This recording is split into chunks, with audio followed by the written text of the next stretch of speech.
Basically, what I'll give you the statistics as it with the top end fish. We had 460s, 470s, 280s, 290s, and 3 at over £100. That's what we actually caught.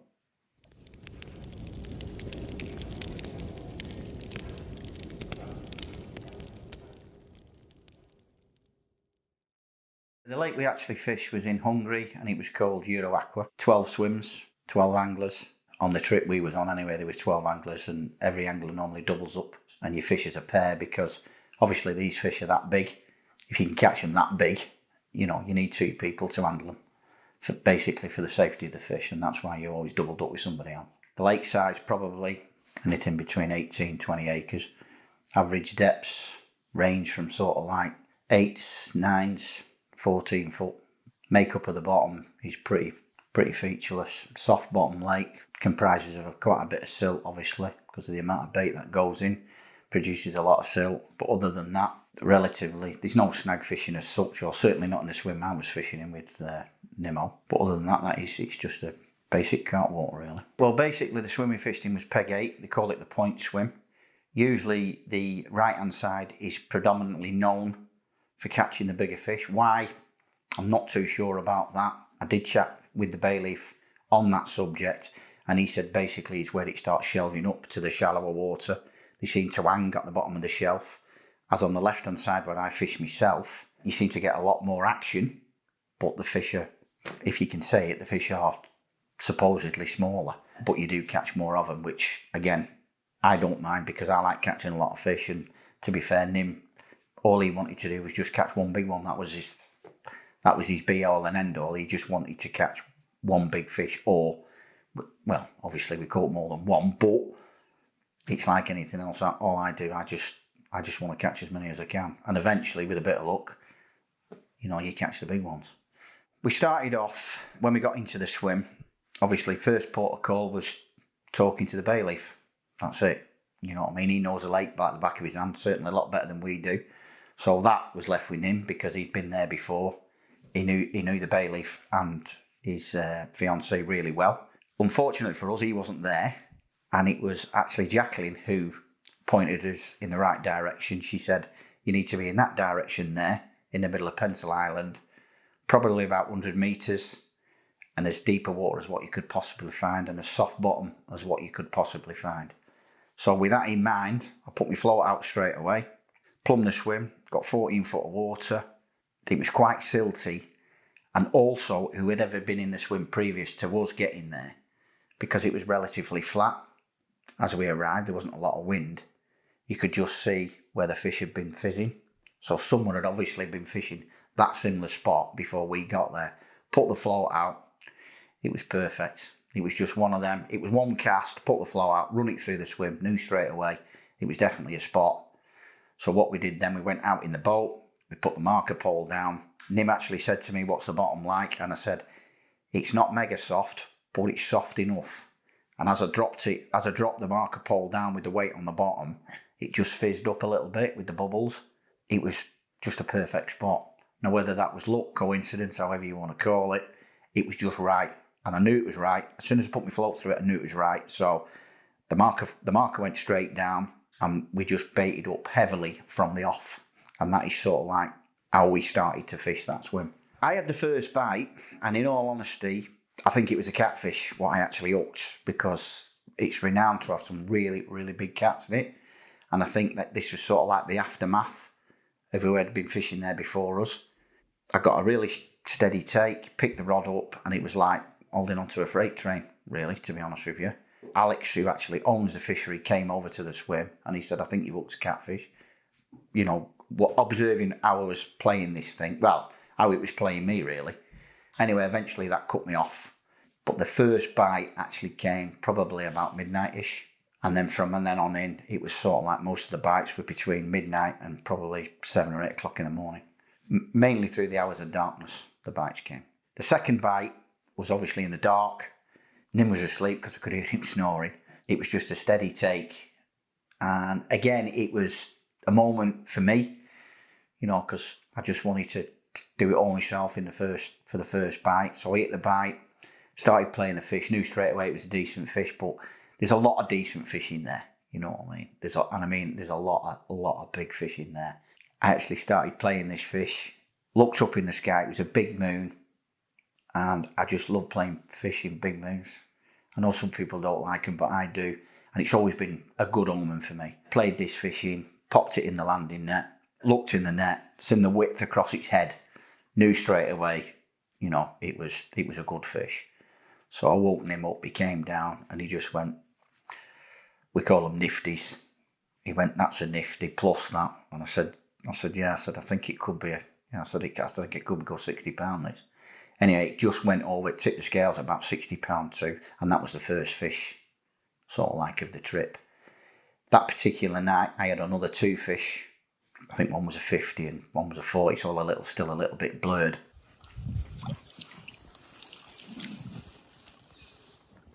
About 57.5 for Pete. One half of the other. Bloke's a machine. No, baby.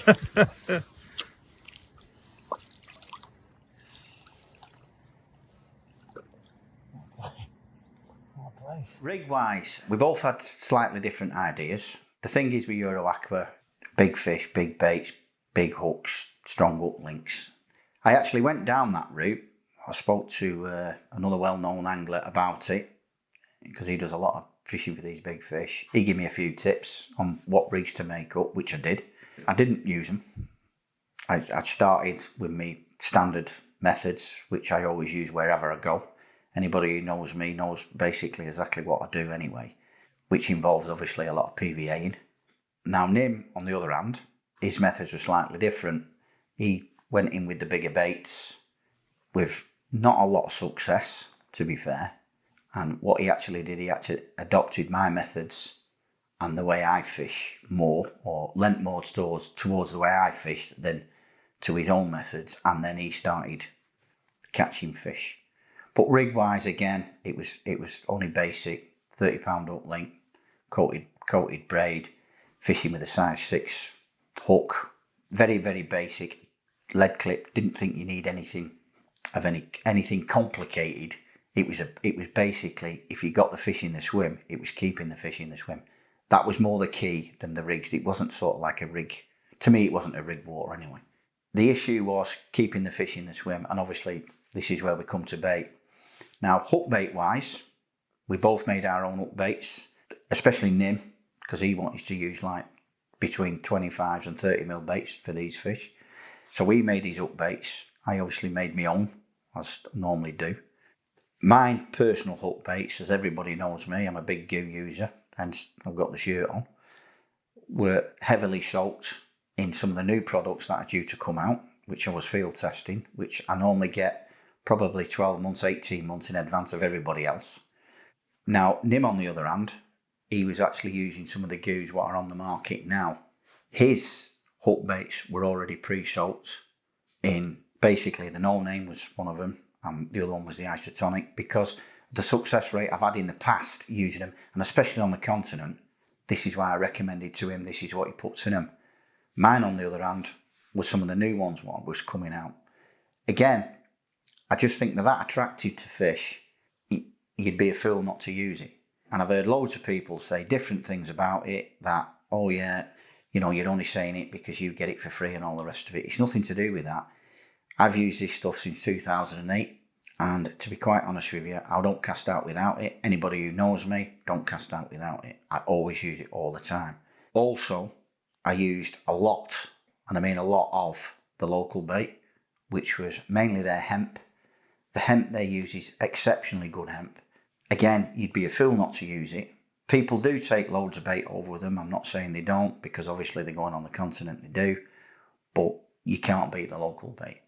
You just can't beat that. You've got to use it. And again, anybody who knows me, you know, I've been with Mainline now probably 20 years plus. Kevin Knight's always looked after me. So, again, I've always used Mainline bait.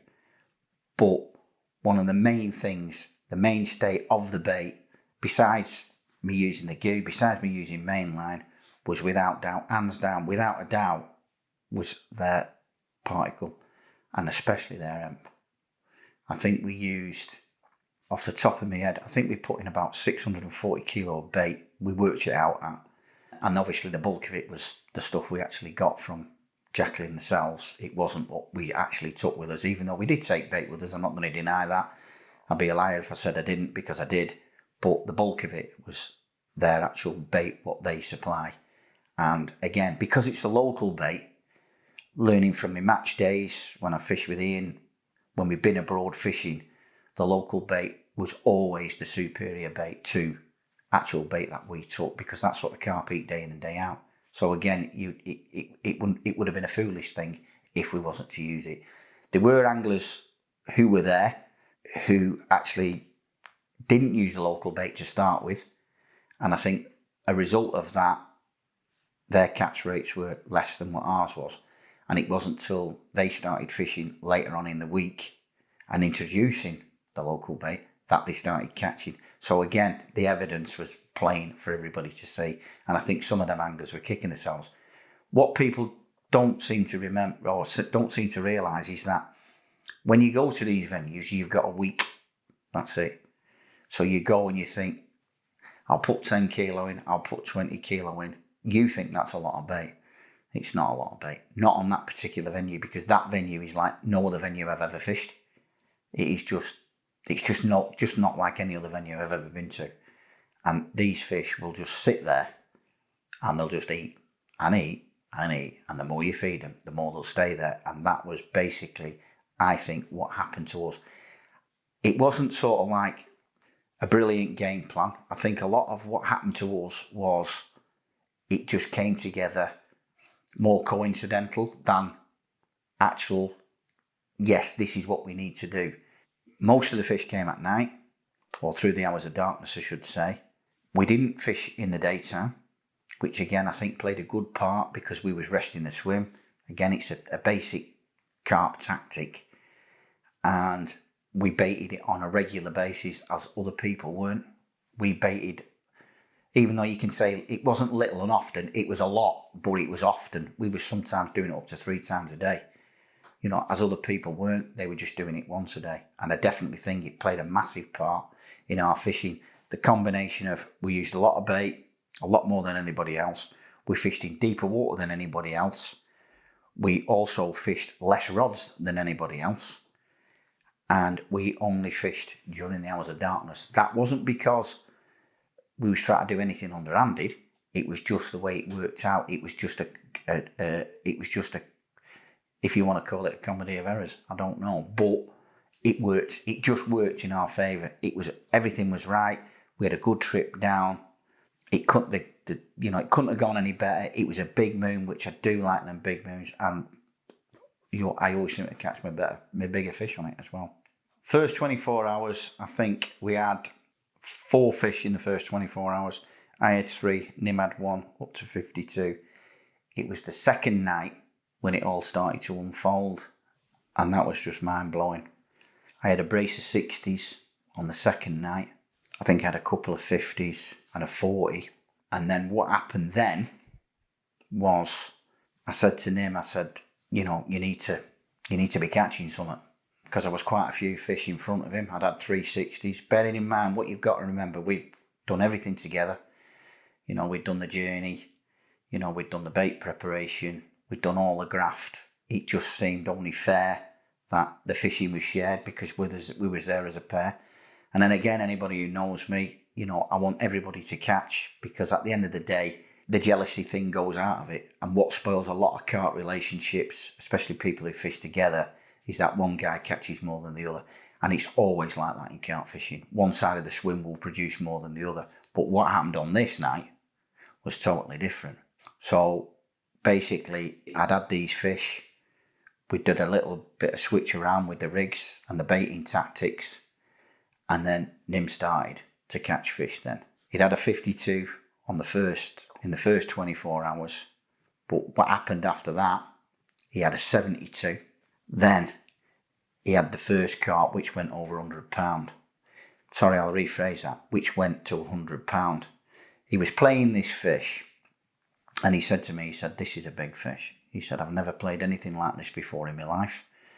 I said, right. I said, well, let's just chill out.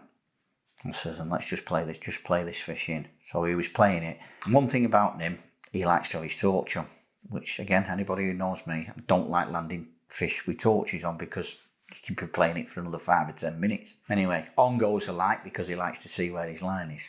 So he was playing this fish, and no word of a lie, the head of this fish came up in the water, and it was just colossal. I've never seen anything like it up until this particular trip. We scuttled it in the landing net, and I just walked over and I looked down on it and I just said, this fish is massive. I said it's well over 80 pound. I had actually caught an 84 pound common on my previous visit. This thing was just massive, so I knew it was an exceptionally big fish. We actually went to lift it and really struggled to get it up. What we had to do in the end, we had to put the waist link under your forearm here to actually pick it up out the water, because I think you'd have pulled your back out getting this fish out. We got it on the mat and we split the landing net mesh, and this thing was just led there, and it was like, it just took my breath away because I've just never seen anything like it in my life. It was phenomenal, and it just stood off the mat, like just something it was just obscene. And I said, this fish has got to be 90 plus. I said, it's massive. And that moment when we actually picked it up and we got it on the scales and it just banged round and it just stopped dead on 100 pound. And he said, how big is it, Pete? And I said, it's 100 pound. He said, it's not. I said, it's 100 pound, this thing. He said, it can't be. I said, I'm telling you now, it's 100 pound. Go and get your glasses on. So he shuffled off, got his glasses on, and I was still looking at the needle. My biggest regret is that I never photographed it, and I should have done, because it was a moment in time I can't explain. I think you have to experience it to know what it feels like. Now, I didn't even catch this fish. He caught this fish. It was his capture. But to be there, to share the capture, to see a fish of that, to put that fish on the scales and it bounced round to 100, it was... And he said, is it 100? He said, I'm not bothered. And he did say to me, in all fairness, he said to me, I'm not bothered if it's not 100. I said, well, I can assure you. I said, that is bang on 100 pound. I said, for me, you can have it. I said, at the end of the day, I said, it's 100 poundish. We got it off and we put it back on the mat, and we was just both looking at it in awe. And like I say, other than wanting to catch one, obviously, because again, I'd be a liar if I said I wasn't, but actually seeing it, netting it, experience that particular moment in time is something I'll set to my grave, because I've just never experienced anything like it. Never thinking for 1 minute we was gonna catch another two. Wow. Well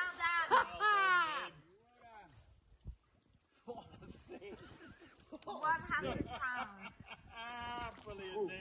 100 pounds. What happened then, his next bite, same thing again. He said, this is another one, Pete. I said, it can't be. He said, it's another one. He said, I'm telling you now. He said, this is another one. Again, the head come out. I seen it was a common.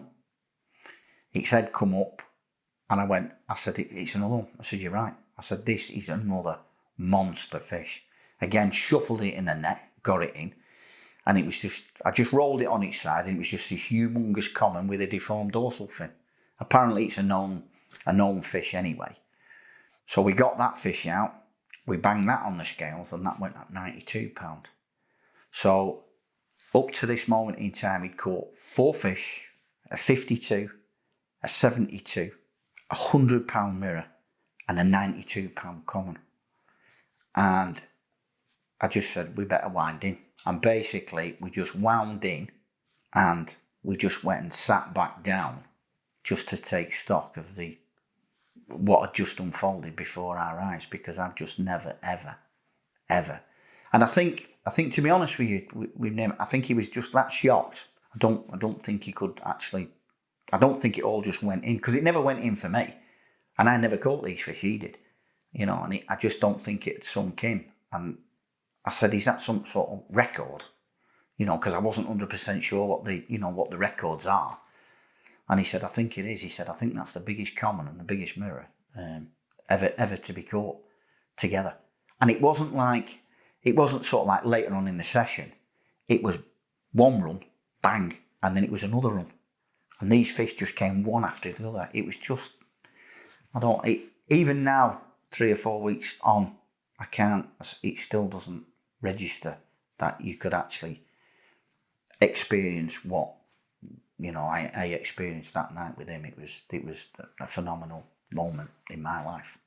After Nim had caught the common, which was £92, he just said, I'm going to get some sleep. So basically all the rods were in by this time. Anyway, I thought, well, I've got to carry on fishing here. So I carried on fishing. And to be fair to him, he went and got his head down. So I carried on fishing. And I think during the rest of the night, it wasn't really the night time. By this time, we was coming into the daytime, well into the morning. I think I personally had another 2 fish after that. One was a mid-50 and one was a mid-40 or something like that. So probably it was about 11 o'clock-ish, something like that, in the morning. Wind had started to pick up. And I was slightly worried that I couldn't actually get to the marker. So what I did basically, I re-rigged one of my rods, chucked it out, and it was the only rod what was out. And I was re-rigging the other 2 rods. One was a spare, obviously, and the other one was ready to go because we wanted to get the rods out. Probably after lunch, maybe 4 o'clock-ish, something like that. Anyway, I sat there just rigging away, doing naught. Next minute, I heard a single blip, looked up, bobbin just rose to the top. I thought, don't know what this is, maybe nuisance fish or whatever, because there is a few bream and, these hybrids he puts in to feed the cats with. Anyway, as I approach the rod, next minute, it starts to trickle off the spool. I thought, no, it's definitely a proper carp. Let's pick the rod up. Straight away, on a 30-yard run. Something I'd not really experienced since the catfish. Normally, most of the fish, short run, managed to turn it round, bring them in quite easy. So I kept playing this fish away. Nim come over, he said, what? He said, I said, it's a good fish, this. I said, it's a proper fish, this. I said, it's a big fish. Anyway, as we got it closer to net, next minute, head pops up. There she is. Big head come out, big gnarly head. I thought, yeah, this is a proper fish, this. Got it in the net, banged it on the scales, £86. I was made up then, you know what I mean? Because at the end of the day, Nim had them 2 fish, they were colossal, and fish, they were just unbelievably big. But for me to catch an 86-pounder, job was done. As far as I was concerned, we could have packed up, we could have gone home happy as Larry. Anyway, did the pictures, put the fish back, re-prepped the whole swim again, and then we was going into Wednesday night. Wind had picked up, blowing straight into our swim, and then it really got interesting then. On the cue, 11:30, 11:45, rod goes. I had 2 fish. Again, one was a mid-50. I think one was a mid-50, one was, I don't know, big 40, something like that. Then Nim had a bite, another bite. He had. So I thought, this is going to be interesting. Picks the rod up. He says, I've got another one on, Pete. I said, you're joking? And he went, no, I'm not joking. He said, this is another one. He starts playing the fish in. Give him a right old battle as well. I must admit, he did fight well. Got it in the net. Rolled it over. I said, this is another one, mate. I said, I think this will go over £100. I said, I think it's bigger than your run. He said, no, anyway, 2 of them throwing, no, it can't. I said, yeah, it is. So we bangs it back up, opens the mesh, lo and behold, she went £101 it was. The problem is with him, when he weighs fish, he never counts the ounces. So I don't actually know what the ounces are. I can't honestly say. He just said, we'll do 101 because it's all in the heat in the moment. I mean, really, we should have took a breath, took stock, checked it. But it went over. It was £101. So we're just sort of like walking around in a daze at this stage. Didn't think anything. He said, right. He said, I'm going to have to get some sleep. So I said, right, okay then. So all the rods coming. Everything came in. I got on my bed chair. I laid down. And I just thought, I can't sleep. I just couldn't sleep. By this time, I don't know how much sleep I'd had, but I hadn't had a lot. But a wise man once said to me, milk it while you can, because you never know when you're going to get this chance again. And I just, with that in mind, I just got up, redid all my rods, put all my rods back out, went and sat down on my chair, and I thought I'll just sit there. And I just sat there in the moonlight, and then that's when I got my run. The run came, and it was on my left-hand rod, which was the unfavoured rod, because it was well away from where these big fish were coming in. But again, because Nim was fishing on the right and his rods were in, I do think the bigger fish seemed to filter over to my side of the swim. Don't know why, but that just seemed to be what was happening.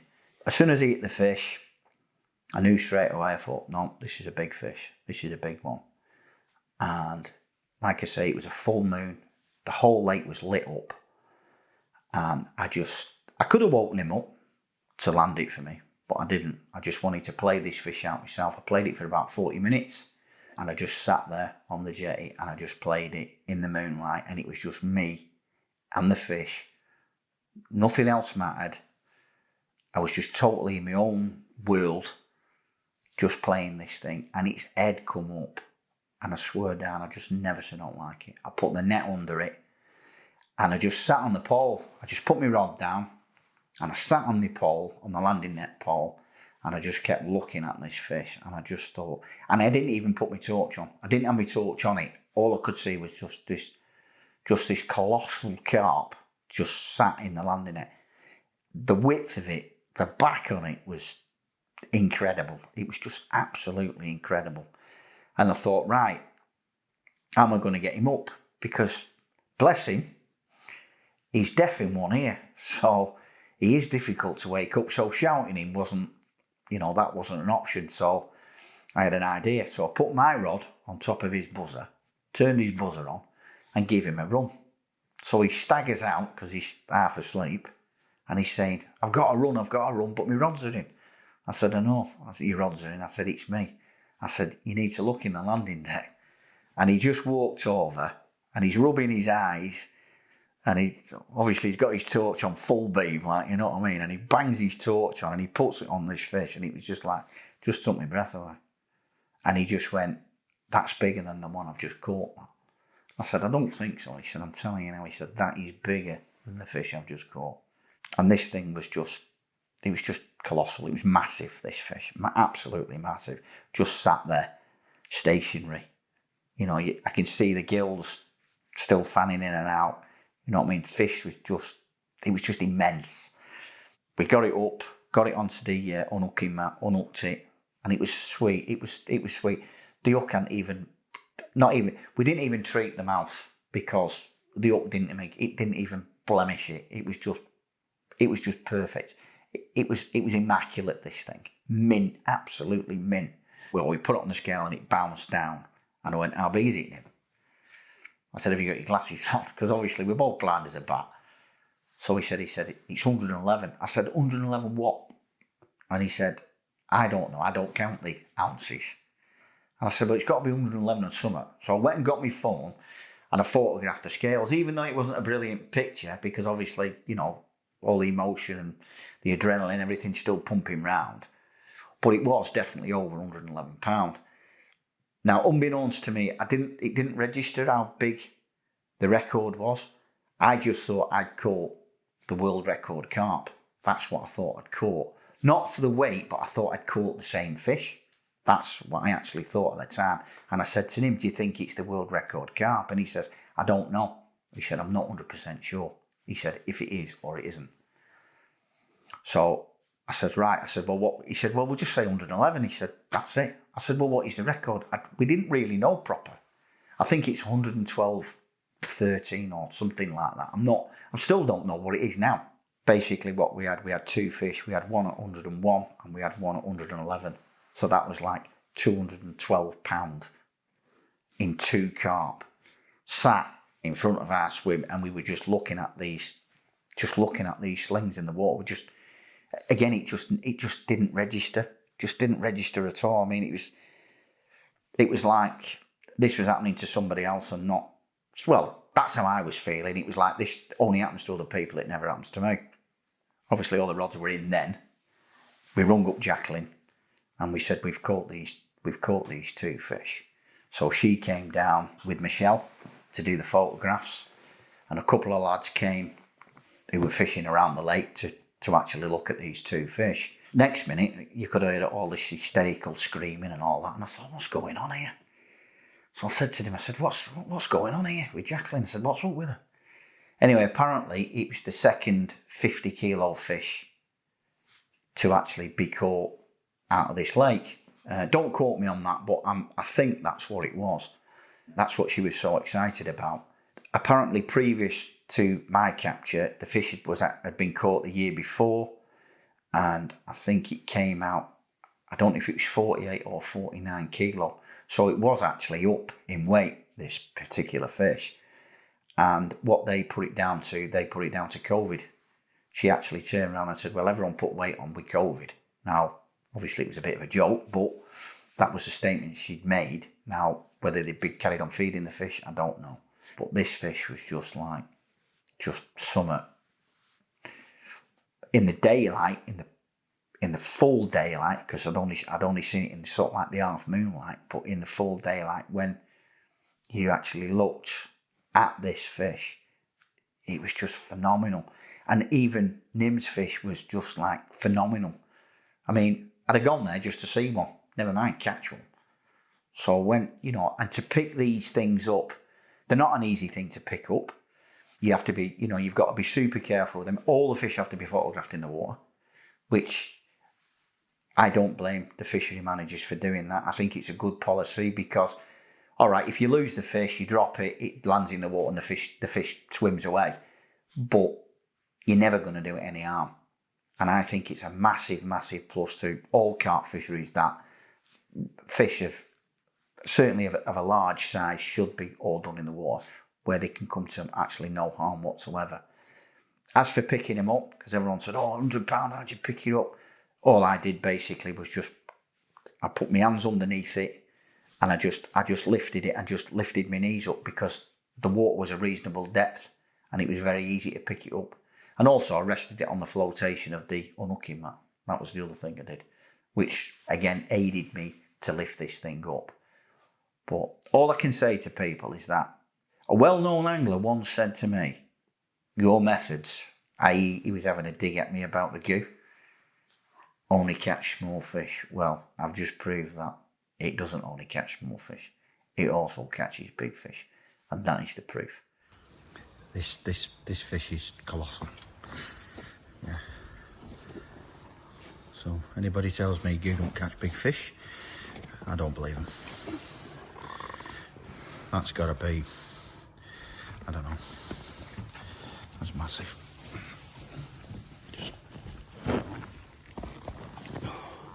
It's a massive fish, that. I've also had people saying, well, these fish aren't real. I can assure you they are real, and all you've got to do is just go out there and experience it. Until you've seen it with your own eyes, experienced it. And I've been carp fishing a long, long time. But when you actually go and you experience one of these places and you catch a fish of that size or anything remotely that size, anything 60 pound plus, it is a humongous fish and you've just got to see it, you've got to experience it. I think every carp angler should experience it because it's like nothing you'll ever experience again. Number of fish we actually caught, we caught 42 fish between us, 4 70s, 2 80s, 2 90s and 3 from 100 pound, 101 pound to 111 pound. That was the tally of fish basically we had. Because like I say, one night I had an 88. I had 10 fish in one night. I had an 88. I had a brace of 70s. He had that 90 pound too. Trips planned for the future. I've got one to Croatia, to Zumba. I've got another one to Bosnia. And there is another one, obviously, going back to Hungary as well, which we've had to book 2 years in advance to get a swim. And I'm hoping that we're going to get the same swim we had last time. Whether we'll get the same repeat performance, which I doubt, I really do doubt that as well, because that's not a trip of a lifetime, that is a trip of 2 lifetimes. That's all I can say. It was just a phenomenal trip. Everything went well. I was fortunate in the guy I actually fished with, which was Dave Nimmo, a brilliant guy. I was also very fortunate because of my relationship with Ian and the Goo. I have been privileged, obviously, to have the heads up before other people haven't. I've also been very privileged to be sponsored by Mainline as well. And also, I'd really like to thank Euro Aqua for letting us fish and being as helpful. And I would advise anybody out there, if you want to experience anything remotely like we did, without doubt, that's the place to try it. And I think everybody should, once in their lifetime, even if you don't actually physically catch some of these fish, but actually to go and see with your own eyes, because it is just a sight for sore eyes. It's amazing. It's just amazing fish. And that's about all I've got.